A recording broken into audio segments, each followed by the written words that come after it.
नमस्कार. मैत्री बाल मनाशी या पुस्तिकेमधल्या एका खूप सुंदर कृतीवर आपण आज बोलणार आहोत. खरं तर आपल्या आजूबाजूच्या अगदी साध्या सोप्या वस्तू वापरून मुलांच्या शिकण्याची प्रक्रिया किती रंजक करता येते हे आज आपण पाहणार आहोत. चला तर मग ही सोपी पण तितकीच प्रभावी पद्धत नेमकी काय आहे ते समजून घेऊया. बरं, ह्या सगळ्या कृतीची सुरुवातच एका एकदम धमाल कल्पनेने होते आणि ती म्हणजे एक शोध मोहीम. हो, अगदी बरोबर. एक ट्रेजर हंट. आता हे नाव ऐकल्यावर कोणतं मूल खेळायला तयार होणार नाही सांगा बरं. ही कल्पनाच मुलांना लगेच आकर्षित करते आणि त्यांना एकदम उत्सुक बनवते. आणि गंमत म्हणजे या शोध मोहिमेची तयारी करणं अगदी सोपं आहे.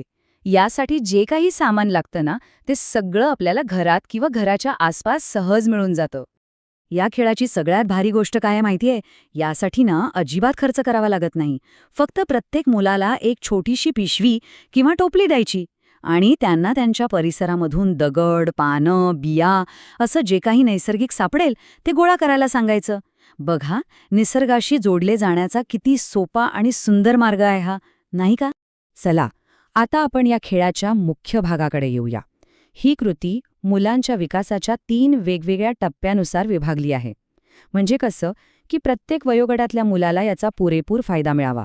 ओके, तर सगळ्यात आधी सुरुवात करूया लहान गटापासून, म्हणजे 3 ते 4 वर्षांच्या मुलांपासून. या वयामध्ये ना आपण त्यांचं लक्ष वस्तू जुळवण्याच्या म्हणजे मॅचिंगच्या अगदी बेसिक कौशल्यावर केंद्रित करणार आहोत. तर करायचं काय? गोळा केलेल्या सगळ्या वस्तूंचा आधी एक ढीग करायचा. मग वेगवेगळ्या वाट्यांमध्ये नमुन्यासाठी एक दगड, एक पान, एक काडी असं ठेवायचं. आणि मग मुलांना सांगायचं की ढिगातून सारखी वस्तू उचलून सारख्या वस्तूच्या वाटीत टाक. हा वर्गीकरणाचा अगदी पहिला टप्पा आहे.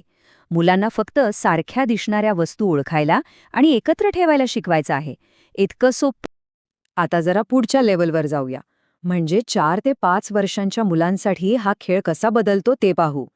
इथे आपण फक्त सारख्या दिसणाऱ्या वस्तू नाही, तर रंग आणि आकार यांसारख्या त्यांच्या गुणधर्मांनुसार गट करायला शिकवणार आहोत. यामध्ये मुलांना थोडा जास्त विचार करायला लागतो. त्यांना अधिक सूक्ष्म फरक ओळखायला आपण मदत करतो. जसं की आपण त्यांना सांगू शकतो, चला यातली सगळी हिरवी पानं एका बाजूला काढा आणि वाळलेली पानं दुसऱ्या बाजूला ठेवा. किंवा असंही म्हणता येईल, मोठे दगड इथे ठेवा आणि छोटे खडे तिथे. यातून त्यांना रंगांमधला आणि आकारांमधला फरक सहजपणे समजतो. आता येतो सगळ्यात मोठा गट, 5 ते 6 वर्षांची मुलं. इथे खेळ आणखीनच रंजक होतो. कारण आता आपण फक्त वस्तू बघून गट करण्याच्या पुढे जाऊन थोडा खोलवर विचार करायला आणि गणिताच्या काही मूलभूत गोष्टींकडे वळणार आहोत. ह्या वयोगटात आपण मुलांना एक खूप महत्वाचा प्रश्न विचारतो. गट तयार केल्यावर त्यांना विचारायचं, अरे वा, पण तुम्ही हे गट कशाच्या आधारावर केले? म्हणजे त्यांना फक्त गट नाही करायचे, तर त्यांनी तो गट का आणि कसा केला ह्यामागचं कारणही सांगायचं आहे. आणि इथेच त्यांच्या विचार करण्याच्या आणि तर्क लावण्याच्या क्षमतेला चालना मिळते. या टप्प्यावर आपण काही नवीन संकल्पना आणतो, जसं की नैसर्गिक आणि मानवनिर्मित यातला फरक. आपण त्यांना विचारू शकतो, यातलं निसर्गात काय मिळतं आणि माणसाने काय बनवलं आहे. मग ते दगड आणि पानं नैसर्गिक गटात टाकतील आणि जर एखादा कागदाचा तुकडा सापडला असेल तर तो मानवनिर्मित गटात. आणि यानंतर येतो गणिताचा भाग, म्हणजे मोजणी. उदाहरणार्थ, समजा पानांचा एक गट तयार झाला.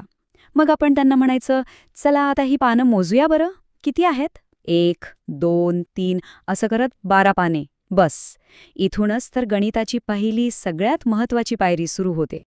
तर मग ह्या सगळ्या खेळामधून, ह्या साध्याशा शोध मोहिमेतून मुलांना नेमकं मिळतं तरी काय? चला आता खेळातून विकसित होणाऱ्या या महत्वाच्या कौशल्यांवर एक नजर टाकूया. बघा, किती गोष्टी शिकतात मुलं यातून.